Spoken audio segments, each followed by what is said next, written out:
As I've said on this channel a few times before, Australia is generally a couple of years behind the United States when it comes to certain trends. Now, that's not necessarily a disadvantage because we can learn from the mistakes of what happened in America. But I fear in the case of whipping up a hysteria around rape culture on university campuses, Australia looks set to follow the same path as the United States. The Hunting Ground is a documentary film released in 2015 that purports to be a piercing, monumental expose of rape culture on campuses, poised to light a fire under a national debate, and includes the testimonies of undergraduate rape survivors pursuing both their education and justice, despite ongoing harassment and the devastating toll on them and their families. Well, it did succeed in lighting a debate, in particular around the veracity of the claims made in the film. Variety named The Hunting Ground one of the worst films of the year, describing it as a loaded piece of agitprop that plays fast and loose with statistics and our sympathy with victims of campus sexual assault. Probably the most scathing critique came from the Slate's Emily Joff, who looked in depth at one of the film's alleged victims, Camilla Willingham, and her story that was portrayed as true in the film, but which turned out to be completely baseless, and prompted 19 Harvard professors to sign a letter denouncing the film, and in particular the treatment of Willingham's alleged attacker. The film's director was quoted admitting that he is both an activist and a filmmaker, and in an email from one of the interviewers of the film, she acknowledges that the filmmakers were acting as advocates, not journalists. Quote, "We do not operate in the same way as journalists. This is a film project that is very much in the corner of advocacy for victims, so there would be no insensitive questions or the need to get the perpetrator's side." So what has this got to do with Australia? Well, last year it was shown all across Australian university campuses without so much as a hint of controversy. Contrast that with the treatment in this country of Cassie Jay's documentary The Red Pill, subject to hysterical protests, screenings being cancelled, and Cassie herself subject to hostile and biased interviews in the mainstream media. And now the taxpayer-funded unbiased ABC, yes, that was meant to be sarcastic, decided to screen The Hunting Ground on Wednesday night, and you can view it any time on the ABC on iView. And here's how the ABC described the film. An official selection for the 2015 Sundance and Sydney Film Festivals, The Hunting Ground takes audiences to the heart of a shocking epidemic of violence and institutional cover-ups across college campuses in America. Well, looks like the unbiased ABC has really vetted the film, doesn't it? Now, the timing of all this is a little suspicious, given that Cassie Jay's visit to Australia came to a close recently and was followed quickly by Triple J's hacked live debate on Tuesday on whether male privilege is bullshit, which I haven't seen yet, but was informed that it was a bit of a shit show. And then the screening of The Hunting Ground on Wednesday. Here's Bettina Arndt and Andrew Bolt discussing it on the Bolt Report on Tuesday. Tomorrow, the ABC will screen a documentary about a genuine problem, sexual abuse of women at universities in America. And the film is called The Hunting Ground. 2 of us were sexually assaulted before classes had even started. I went to the Dean of Students' office, and she said, "I just want to make sure that you don't talk to anyone about this." They protect perpetrators because they have a financial incentive to do so. Now, the problem is real, yes, but here's the deal. At least one of the men in the film paints as a rapist, Harvard Law student Brandon Winston, is innocent. The film suggests he spiked the drinks of 2 women he knew and raped them both when they collapsed. And when the women complained, Harvard University allegedly did nothing. The next thing I remember, he was on top of me, and he had a hand inside of my underwear. And I looked over and I just saw her naked back. And I know that she had fallen asleep with all of her clothes on. And so my next question was, why is she naked? And he smiled as he was still on top of me, fondling me with one hand, and he reached out and pet her naked belly and said, "Oh, I did that." I went to the Dean of Students' office, and she said, "I just want to make sure, like above all else, that you don't talk to anyone about this." it could be bad for everyone if people started rallying around, like, having him removed from campus. And I was like, well, he's a predator, and he's dangerous, and actually that's exactly what I want. Joining me is Bettina Arndt, sex therapist, psychologist, journalist and commentator on gender issues. Bettina, I want to discuss in a minute just why the ABC wants to run this documentary about rape at American universities, but let's go through some of these details of the allegations against Brandon Winston made by fellow student Camilla Willingham that you saw there.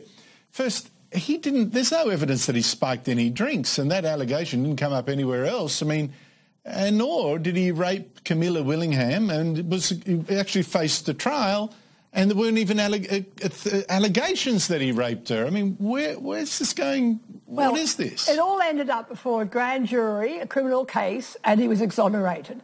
None of this stands up in a real court. And yet this young man's life was ruined at that point as a result of the misrepresentation of his situation. At the time and also in this movie. I mean, this movie has been shown around Australia on university campuses, and it still presents him as this dreadful villain and doesn't mention the fact that he's been proved, not to have done all of this. And so how do you justify it? Found he did was that the friend who...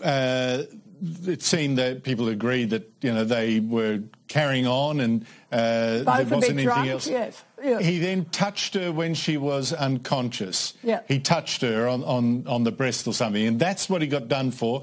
But that was a friend. It wasn't her, and they were all drunk and had shared drugs. Okay, so I'm not excusing that, but I'm saying in context, I don't think it's fair to call him a rapist. Now, I also want to know, is it fair to accuse Harvard University of simply brushing off this complaint, letting Winston get away scot-free? That's not true either. No, it's not true. 19 Harvard law professors have denounced this movie, say that the movie totally misrepresents the whole situation and is misleading propaganda. There have been, investigations all over America about the facts involved in this movie, and the actual filmmakers themselves acknowledge it is advocacy. It is a deliberately misleading movie which has no interest in looking at the facts of the case, but is promoting the views of the victims, alleged victims. And yet, how is it this movie is being shown on the ABC? It's just beyond me. Look, I'm quite prepared, and a lot of the other people featured in the film seem absolutely genuine. I'm not picking fights with them. There's one other case where it's again contested.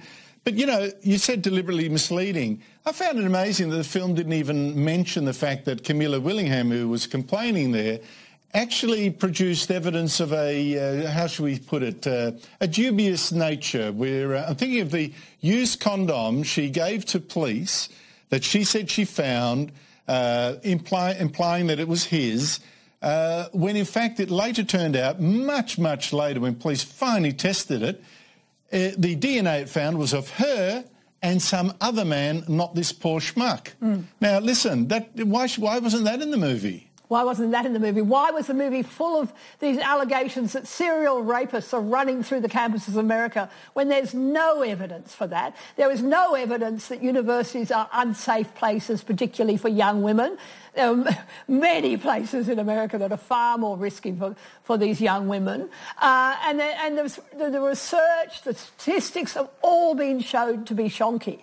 And yet here we are, the ABC promoting this particular movie. The university... I'm going to get onto that. Yeah, I'm going to get onto that. Now, it's interesting. I heard the ABC promoting it just this morning on John Fane's show on Melbourne radio, and one of the producers of the film was saying, hey, listen, this is just, this is being challenged just because we're challenging white male society, the privilege, because most of the offenders are white. In fact, that case, as I just showed you, was an African-American guy. The two cases that are contested are of African-Americans.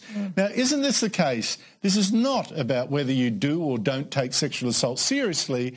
It is about whether you believe in the guilt or innocence of a particular individual and whether the innocent person should be hanged for the sins of someone else, for the cause. Isn't that really what the issue is? That's what the issue is, and there are, in fact, tribunals or in campuses across America which are using very low standards of evidence in order to convict men of these sort of crimes, alleged crimes. And I think that's the most important part to concentrate on here, because that's what happened in the United States as a result of the now infamous Dear Colleague letter sent out in 2011 by the Obama administration that threatened federal funding of universities if they didn't do something about the epidemic of rape culture. I've talked about this before in reference to the conversation between Stuart Taylor, co-author of The Campus Rape Frenzy, and Christina Hoff-Sommers. Driven largely by the Obama administration, although it's a phenomenon that started in the 90s, really, there's been a huge misleading frenzy to the effect that there's something called a rape culture on our campuses, that rape is rampant, that it's an epidemic, that it's increasing, that the colleges don't care about it and won't do anything for the victims. And the Obama administration has driven this by allying itself with left-wing academics, by suddenly in 2011, on April 4th, 2011, proclaiming a whole bunch of decrees, the purpose of which was to destroy the due process rights of young men in college who are accused by young women in college. Sometimes it's a man and a man, or a woman and a woman, but in general, men accused by women of sexual assault, although really it doesn't really have to meet the definition of sexual assault to get you in trouble these days. It's morphed into a comprehensive system of federally directed regulation of all sex on campus. And that's what it's all about, denying due process by lowering the standard of evidence to a preponderance of evidence, allowing accusers to appeal not guilty findings, a form of double jeopardy, and strongly discouraging cross-examination of accusers. And of course it encourages a mindset in women that they can seek recompense for what would be better termed a regrettable sexual encounter. If somebody decides, usually the woman, a day, a month, a year, 2 years later, gee, I didn't like that. I wish I hadn't done it. That's all. The guy can get kicked out over that alone. And that is what we should brace ourselves for here in Australia, an attempt to lower the standard of proof in sexual assault cases and railroad men out of university on spurious accusations. But before you do that, you have to create a hysteria, and that's where the hunting ground comes in. But that's just part of the strategy. At the same time the hunting ground was screening across Australian universities, the National Union of Students' Women's Department published a report on sexual harassment on university campuses in Australia. Let's go back to Bettina Arndt. And it's all being set up to promote a similar idea of a rape culture in Australian universities. That's what it's all about. That's why this movie is being shown on the ABC. That's why this movie is shown around Australian universities, to create panic and this idea that young women are particularly vulnerable in a university setting. And it is total rubbish to suggest that there's a particular problem in that context. And yet we've got the Human Rights Commission spending $1 million cooking up a new self-reported survey where women can complain that someone once looked at them in the wrong way, and this is part of unwanted sexual behaviour. It's all included in this notion of a rape culture. And then the universities will come up under pressure to set up tribunals like the one that convicted this poor young man in America. So this is the story on the ABC website that refers to the survey mentioned by Bettina that's being conducted by the Human Rights Commission. And this was based on the National Union of Students survey that I alluded to earlier, which produced the shocking statistic of 73% of women surveyed saying they had experienced some form of sexual harassment. And what was the most common form of sexual harassment? Staring or leering. And on top of that, a lot of the harassment occurred off campus. And even Universities of Australia Chair Barney Glover said, quote, "It was a relatively small survey and had question marks over its methodology, and it wasn't a prevalent survey as such."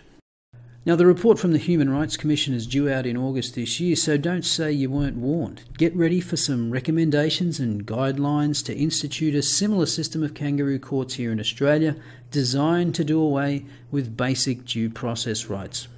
Now, I want to make what should be an obvious caveat, that rape and sexual assault are important problems, but creating a hysteria where none exists and implementing draconian measures that violate basic rights will do little to help actual victims and destroy lives in the process.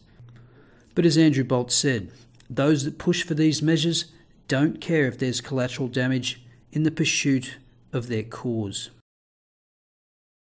And remember, if you enjoyed this video, don't forget to smash that like button, subscribe if you haven't already, or if you're feeling extra generous, consider supporting the channel via Patreon.